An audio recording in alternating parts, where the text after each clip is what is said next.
Okay, so in this video, we're going to talk about taking inverse Laplace transforms.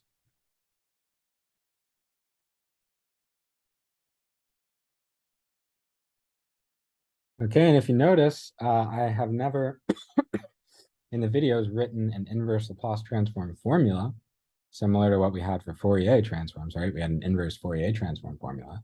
I haven't written an inverse Laplace transform formula. It turns out one does exist, but it involves math that's outside the scope of this class, so we're not going to cover it here. Okay, so what can we do instead? Well, we have our library of all of these Laplace transform pairs, Laplace transform properties, okay? And so what we can do is try and take a function that we'd like to find the inverse Laplace transform of, and either apply a Laplace transform pair to get the inverse Laplace transform from that, or maybe with a property and some other pairing combination, okay? Or as we'll see as we go through this video, we might be able to manipulate initial Laplace transform we're given to get it into the form of other transform pairs that we've seen, okay? And you'll see what I mean later on. Okay, so that's our goal for today, just see a bunch of examples of different techniques we have available. Okay, so the first one, I'm going to kind of start off more simple and slowly build it up. So first question is, what is the inverse Laplace transform of 1 over s if the transform exists when s equals -1 plus j. Okay, so how should we approach this question? Well, if you remember from the Laplace transform pairs video, we actually saw this Laplace transform 1 over s. But there were two different inverse Laplace transforms for that 1 over s function, depending on whether our inverse Laplace transform was causal or anti-causal, or right-sided or left-sided. Okay, and so how can we decide the difference between them? Well, we need to look at the region of convergence, right? And so that's where this extra piece of information comes in. So let's plot the region of convergence so we can try and understand this better. Okay, so we have the real part of S, we have the imaginary part of S, this is our S-plane. Okay, we see that there's a pole on the Laplace transform when S is 0. Okay, and so from the region of convergent properties, we can draw our like dotted line here. Okay, and we know the ROC is either going to be to the left of that line or to the right. We don't know which. So what other information have we been given? Well, we've been given that the transform exists when S equals -1 plus j. Where's that? That's right there, -1 plus j. So if the Laplace transform exists there, that means that point must be in the region of convergence, right? The Laplace transform exists, that integral converges, and it converges for that S value. So if that point is in the region of convergence, that tells us all the information we need to conclude that the ROC is over here to the left of that pole. Okay, so let me just write that. We know -1 plus j is in the ROC.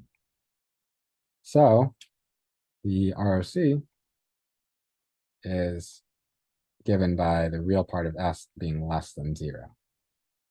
Okay, and this tells us which one, anti-causal or causal, left-sided or right-sided, which inverse do we want?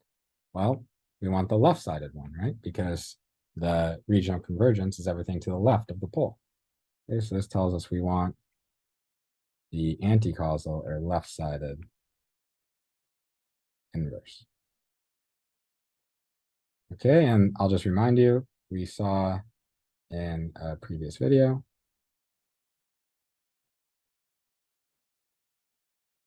that the inverse Fourier, inverse Laplace transform 1 over s, or what's the Laplace transform pair, where the region of convergence is when the real part of s is less than 0.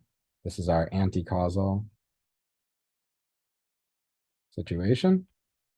Okay, we saw that that inverse Laplace transform was -u of -2. And so there you go, that's our answer. So this is the inverse Laplace transform we want. Okay. So if you are given a Laplace transform 1 over s, in general, you can't find the inverse Laplace transform because you don't know whether it should be the causal or anti-causal version. Okay, so you need to be told something about the region of convergence, and that information was given with this. We were given a point in the S-plane where we knew it converged, and that allowed us to determine the ROC was to the left of this pole.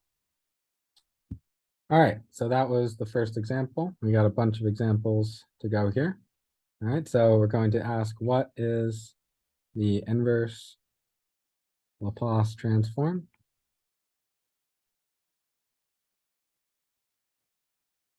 of 1 over s plus a squared?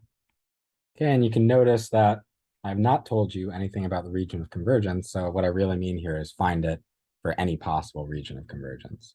So we want to find the inverse function for any possible ROC. Okay, so we're essentially doing multiple problems in one. Okay, just no matter what the ROC is, we'll find the inverse Laplace transform in every case. All right, so what are the possible ROCs? Well, based on the ROC properties video, we want to find the poles, and then we want to find all the regions between poles are extending to plus or minus infinity. Okay, and those are going to be our possible ROCs. So where are the poles here? Well, there's only one, right? This is a rational function, so all the poles are just where the denominator equals 0. That's going to make this magnitude go to infinity in this case. Right? And so where's the pole? Well, what values of s make this denominator 0? Well, just s equals negative a. There's only one pole here. Pole at s equals negative a. It's kind of a double pole because it's squared, but there's only one s value that makes the denominator go to 0. Okay, so what does that look like? Let me just draw the s-plane real quick. So this is the real part of s. This is the imaginary part of s. So I don't know where a is. Who knows? Maybe a is here. And so negative a would be right here, and there's a pole. And so we know that we can draw this dotted line because there can't possibly be any values on that dotted line in the region of convergence. Okay, that was one of the properties of the ROC that we went over. And so there are two possible regions of convergence. Either we can have everything to the left of that pole or everything to the right of the pole. Okay, those are two possibilities. And when everything is to the left, here, I'll just write it out so we have something to look at. So there are two ROCs to consider. Okay, we either have the real part of s is less than this line, which is where the real part of negative a is, or that's one option, or the real part of s could be greater than the real part of negative a.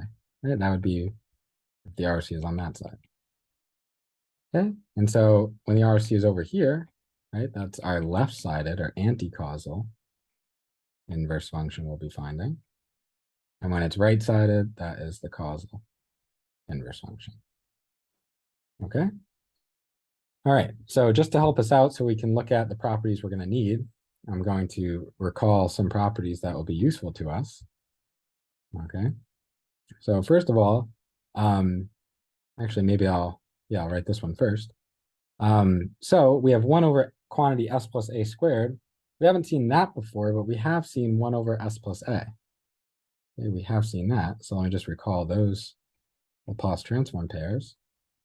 1 over s plus a. This is when the ROC is the real part of s greater than the real part of negative a, and this is the causal case. And we also have negative e to the negative at u of negative t has the same Laplace transform. We went over all of this in the causal and anti-causal video. And this ROC is when the real part of s is less than the real part of negative a, and this is our anti-causal version. Okay, so that's one thing to recall that seems like it might be applicable to this problem.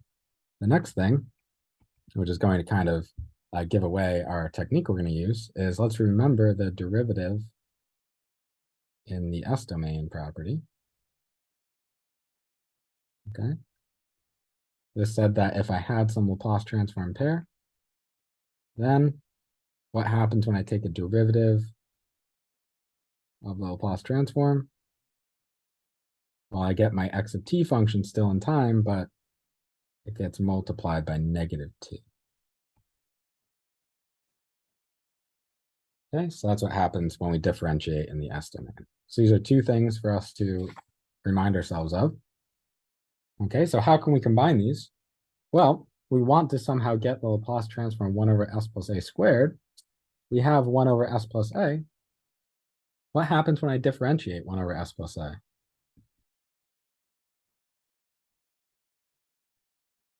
Well, 1 over s plus a is just s plus a to the negative 1. So what I get is negative times s plus a to the negative 2, which is 1 over s plus a squared. Okay, so we can use that. So let's first consider the causal inverse. Okay, so on this side, what are we going to get? What do I need to do to get 1 over s plus a squared? I have to look at negative times the derivative in s of 1 over s plus a. Okay, this gives us our 1 over s plus a squared. That's good. Okay. And so how can I use the properties? Well, I want the negative derivative of a Laplace transform. So I can just bring that negative over. So what I'm going to get is just t times the inverse Laplace transform of x of s. So what do I get here? I get t times x of t, which should be the inverse Laplace transform of that 1 over s plus a. And again, we're in the causal case. So we're looking in this top one. And so we're going to get t times e to the negative at u of t.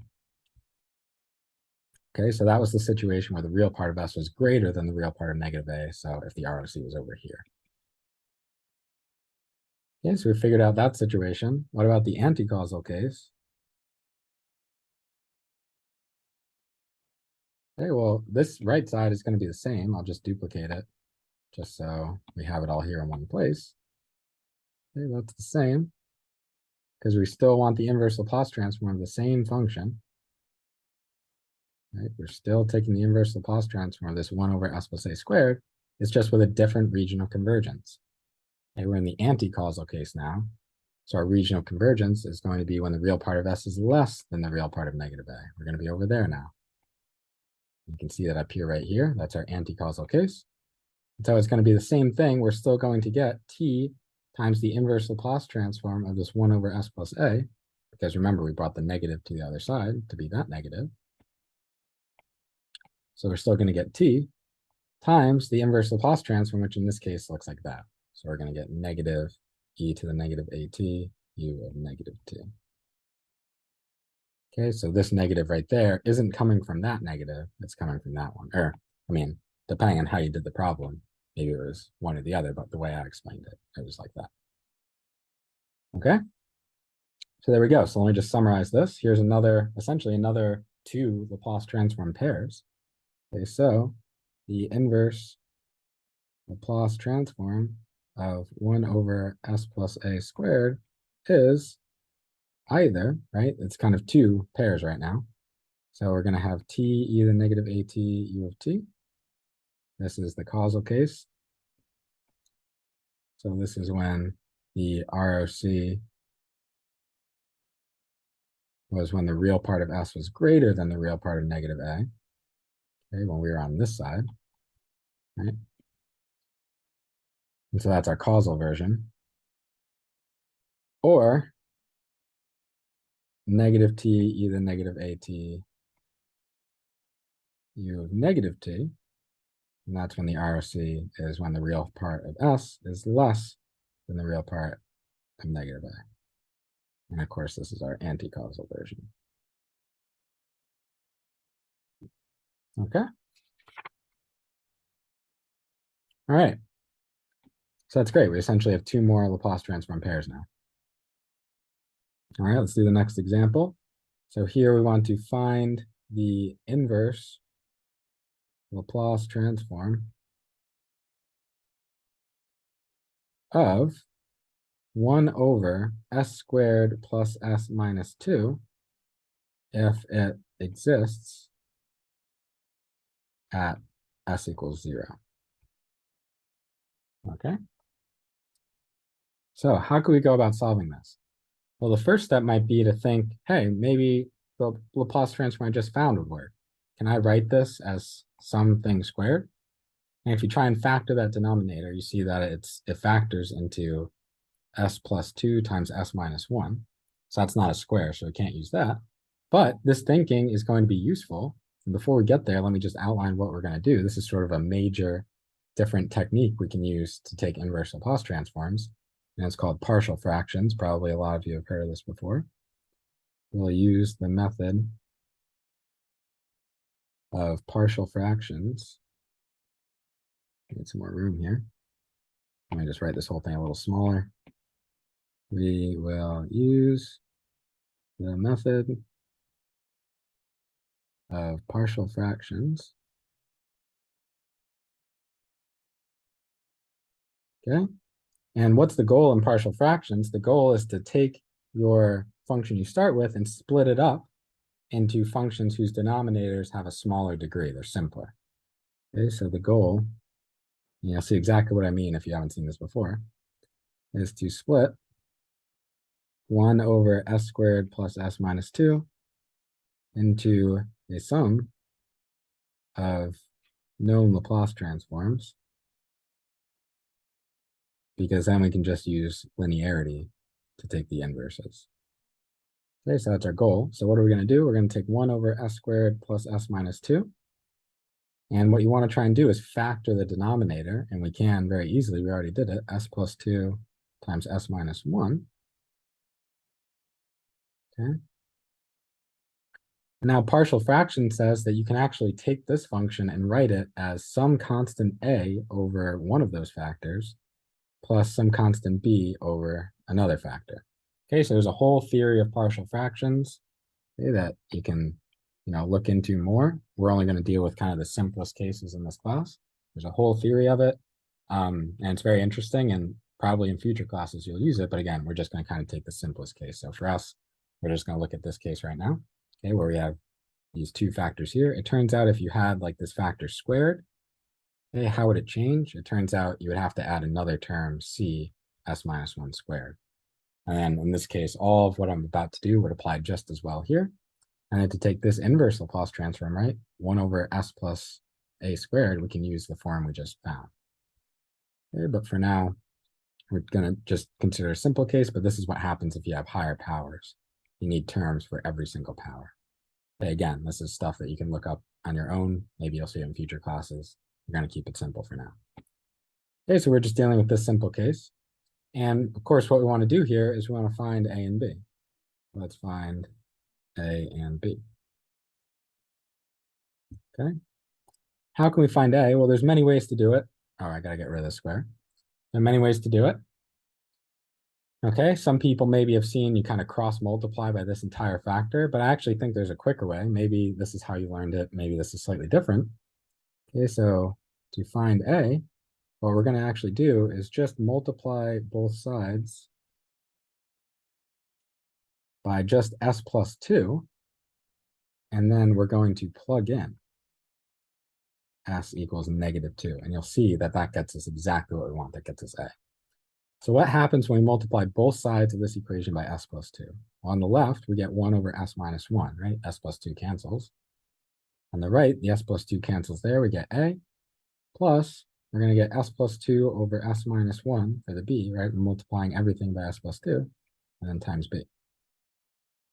And now look at what happens when we plug in s equals -2. On the left side, we're going to get 1 over -2 minus 1. It's going to equal a, plus, and then look at this. We plugged in the perfect thing, right? We plugged in the root of this function here, s equals -2, so that it would cancel, or it would zero out this b term, right? Pretty cool. So we're just going to get 0 times b.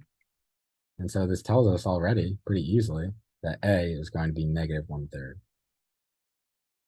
Okay. So again, maybe this is the way you've done it before, or maybe you learned a slightly different way. I think this is the easiest. Now we're going to do the same thing to find b. So to find b,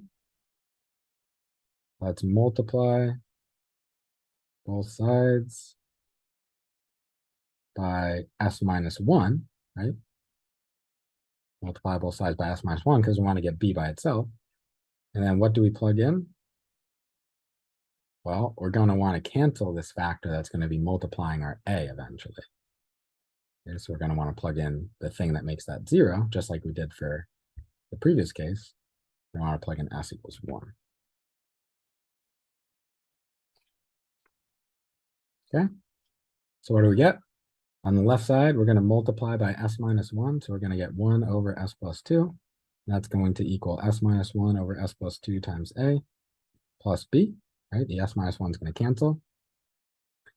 And now when we plug in s equals 1, what do we get? On the left, we get 1 over 1 plus 2. That's going to equal 0 times a plus b. So that tells us b is a third. Okay, so we've now found a way to simplify our original function, right? 1 over s squared plus s minus 2. Turns out that that equals what? It equals this with a equals negative 1/3 and b equals a third. Right, so it's just going to be negative 1/3 over s plus 2 plus 1/3 over s minus 1. Yep. Okay, so this is very useful because now these two Laplace transforms, we know the inverses, right? We have Laplace transform, we have that Laplace transform pair when it's some constant over s plus a.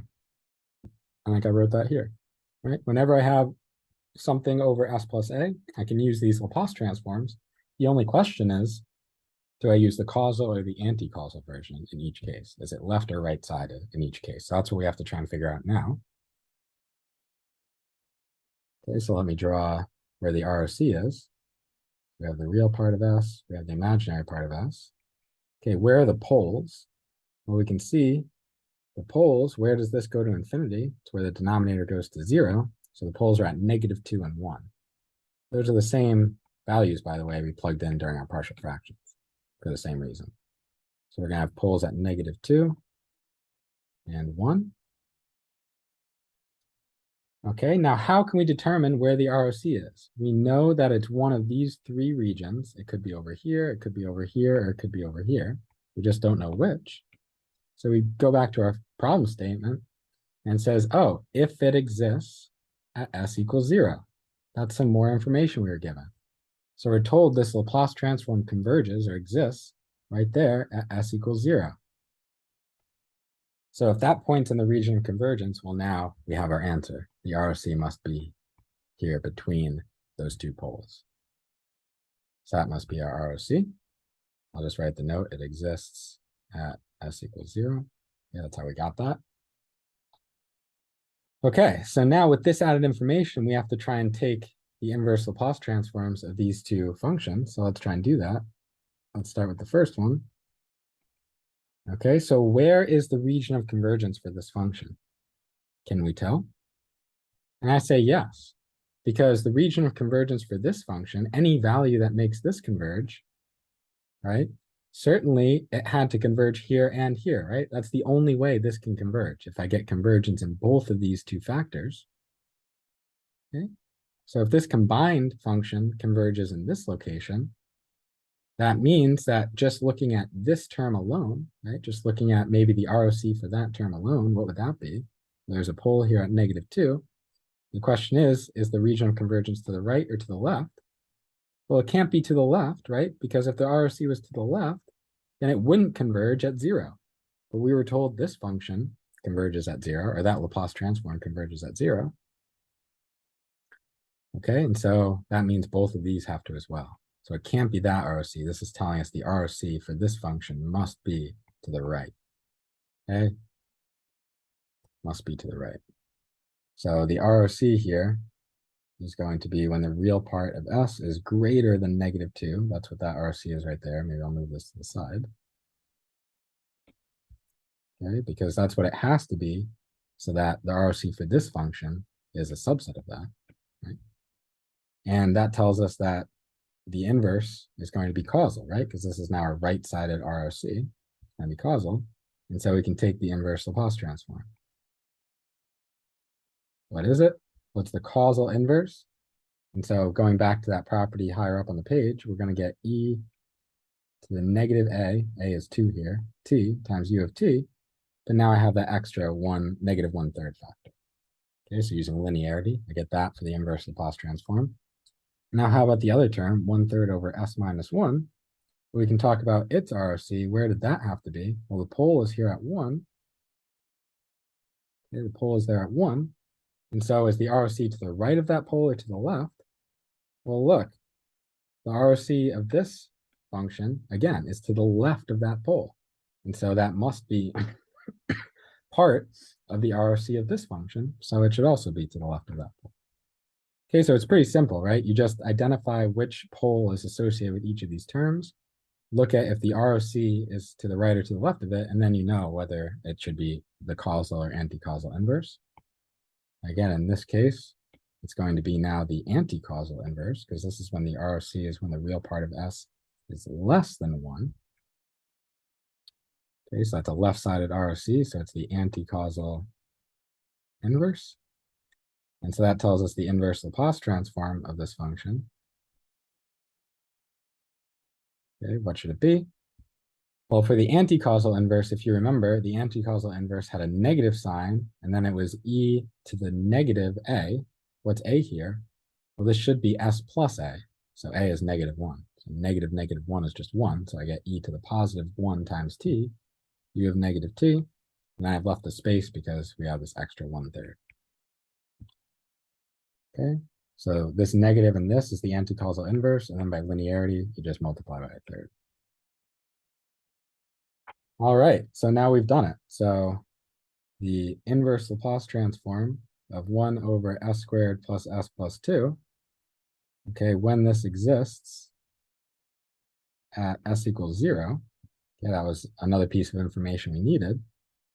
Okay, this is the inverse Laplace transform of negative 1/3 over s plus 2, plus the inverse Laplace transform of 1/3 over s minus 1. That's using linearity, right? This function is this plus that. So the inverse Laplace transforms are just the sum, or the inverse Laplace transform of the sum is the sum of the inverse Laplace transforms. And then we just found what these were. So this is going to be negative 1/3 e to the negative 2t u of t minus 1/3 e to the t u of negative t. Okay. So that's how partial fractions can be really useful, as long as we can get our function split up into terms that have sort of simple denominators that we've seen in Laplace transform pairs, then we can find the inverse. All right, now let's find another one. Let's find the causal inverse Laplace transform of s plus b over s plus a. You can probably put it on one line, actually. Of s plus b over s plus a. Okay. All right, so how can we do this? Well, I want to show you yet another technique that comes in handy. We have s plus b over s plus a. Okay. And what can we do? Well, it would be nice if we could kind of change the numerator so that we could express it maybe in terms of the denominator somehow.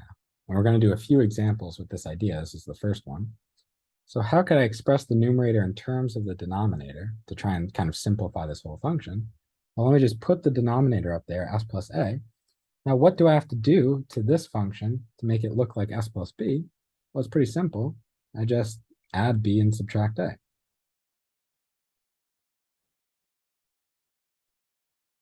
Right, so now I've written the numerator in terms of the denominator plus some other stuff. And since I kind of took care of this power of s to the first power, by writing it in terms of the denominator, all the other stuff kind of is 1 power less. Okay, the only power of s in there is s to the 0. And that's kind of going to be a general idea with these types of problems, that if you can kind of keep peeling away powers of s using the denominator in each case, and we'll see more examples, then you can simplify your function into a sum of Laplace transform pairs we know. So what happens in this case? We get 1 plus b minus a over s plus a. And now we're in business, because we know the inverse Laplace transform of 1 is just delta. We saw that delta of t and 1 are Laplace transform pairs. And here, yet again, we have something like this, a constant over s plus a. So we can take that inverse Laplace transform as well. So the inverse Laplace transform of s plus b over s plus a, what is it? Well, it's just the inverse Laplace transform of 1 plus the inverse Laplace transform of b minus a over s plus a. Right? We wrote this function in terms of the sum of the other two, so we used linearity. And now what's the inverse here? Well, the inverse of 1 is just delta of t. And what's the inverse in this case? Well, in this case, again, it could be the causal inverse or the anti-causal inverse, but we're told to find the causal inverse. Okay, so we want the right-sided function. And again, we've seen this. It's that constant b minus a, and then just e to the negative at u of t. That's our right-sided inverse, right? Because the unit step function zeroes out everything to the left, and the function extends to the right. So that's the right-sided inverse. Okay, so let's see another example with that same kind of technique. Let's find the causal inverse Laplace transform of 2s squared minus s plus 1 over s squared plus 2s plus 1. Okay, can we find the Laplace transform of this function? Turns out we can, and we're going to use a similar idea. So let's start with 2s squared minus s plus 1 over s squared plus 2s plus 1. And again, we can see we have this power s squared, and our denominator also has that power of s squared as its largest power. So we can try and express the top in terms of the bottom. So how can I do that? Well, I write that 2, and then let me just multiply the whole thing, that 2, by the entire bottom function. Because now I've taken care of that 2s squared, and everything I have left after that, I can manipulate just powers of s that are smaller. Okay, so hopefully it'll simplify my function if I keep doing that. So what do I have to do to this function to get it to actually look like the numerator I had? Well, the 2s squared, that's good. I mean, all we're doing here is essentially doing polynomial division, kind of dividing this by that, right? We're just trying to see how many times does this go into this. It's polynomial long division, if anyone's seen that before, but it's fine if you haven't. Okay, we're kind of showing the steps here. Okay, so I have 2 times that denominator. All right. So what do I do now? Well, I want to make it look like this numerator I had before. So I have the 2s squared, that's good. But now I need to have a negative s. And what do I have now? I have 2 times 2s. I have 4s. So how do I get negative s? Well, I just subtract off 5s. So now the s is taken care of. The s term is taken care of. For the constant, I have 2 times 1, that's 2. I want it to be 1, so I just subtract 1. Okay, so now this numerator equals the one on the left. Still all over s squared plus 2s plus 1. So what do I get? I get 2. That's nice. And then I'm going to subtract 5s plus 1 over s squared plus 2s plus 1. And now I have a simpler problem, because the inverse Laplace transform of 2 we know is just 2 times delta. And so now I need to find the inverse Laplace transform of that, which is simpler because the numerator is 1 power of s less. Okay, the highest power of s is just s to the first power. So what can I do now? Well, this problem was sort of rigged up to allow us to continue here easily. And what can we do? Well, let's try and write the denominator in a simpler way. And we can write it as s plus 1 squared. Right? S plus 1 squared. That's s squared plus 2s plus 1. And so now what can we do?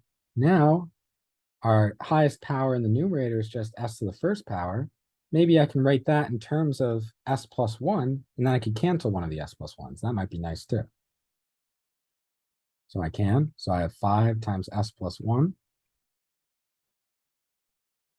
So the 5s is covered. I'm left with a 5. I want it to equal 1, right? This 5 times 1, I want it to just be 1. So I need to subtract 4. This is all over s plus 1 squared. And now, what does this simplify to? It simplifies to just minus 5 over s plus 1 plus 4, right? Minus minus, plus 4 over s plus 1 squared. And look at that. Now we can take the inverse Laplace transforms of all of these terms. Right? We've seen all of these before. Whether the denominator is s plus 1, we saw that before, and this we did in this video, s plus 1 squared. Okay. All right. So the problem was asking for the causal inverse. Okay, so we want to take the right-sided versions of all these inverses when we take the inverses. So the inverse Laplace transform of 2s squared minus s plus 1 over s squared plus 2s plus 1. Okay, what is it? Well, based on the work we just did, it's the inverse Laplace transform of 2 minus the inverse Laplace transform of 5 over s plus 1 plus the inverse Laplace transform of 4 over s plus 1 squared. And again, we want to have the causal inverse in each case, so we want the right-sided version. Doesn't matter for delta, there's only one possible Laplace transform there. Oh, sorry, but we have that constant of 2, so we want 2 delta. Right, because the Laplace transform of delta is 1. Give myself some more room. Okay, and now what about the next one? Minus, we want the causal inverse, okay, of this Laplace transform. Okay, and we've seen that before. We're going to get 5, and then e to that, to the negative at. A is 1 here, so negative t times u of t. Again, we're taking the causal inverse. The unit step function is right-sided. Okay, plus, what do we have here? We want the causal inverse of 4 times 1 over s plus 1 squared. We did that in this video. Let's check. I forgot. Right here. So in the causal case, the inverse Laplace transform of this 1 over s plus a squared is t times e to the negative at times u of t. Okay, so we come back. What's a here? A is just 1. So we're going to get t times e to the negative 1t times u of t. And there you go. So that's the inverse Laplace transform of that function. Okay, we just manipulated it to get it into simpler terms that we knew, and took the inverse Laplace transform of each one, keeping in mind to make sure we took the causal inverse in each case. Of course, you could redo this problem and do the anti-causal version, but most of the work is going to be the same. The only difference would be right here when we actually go to take the inverse Laplace transforms. All right, let's do one more. So let's find the causal inverse Laplace transform of s squared minus 3s plus 11 over s squared minus 4s plus 13. Okay. All right, so let's proceed the same way. Okay, we see we have an s squared here, our denominator has an s squared. Maybe you can write the numerator in terms of the denominator, and that would simplify things.